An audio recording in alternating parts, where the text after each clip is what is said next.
চট্টগ্রামের অমর ২১ বইমেলায় সাংবাদিক শাহাদাত হোসেন চৌধুরী কাব্যগ্রন্থ দ্বিচারিতার মোড়ক উন্মোচন করা হয়েছে।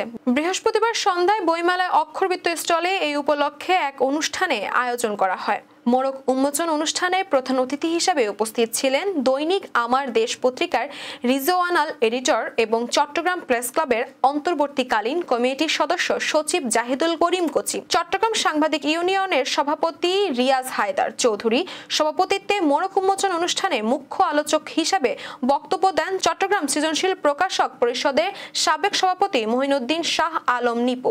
মোড়ক উন্মোচন অনুষ্ঠানে উদ্বোধক হিসেবে স্বাগত বক্তব্য দেন কবি অভিক ওসমান।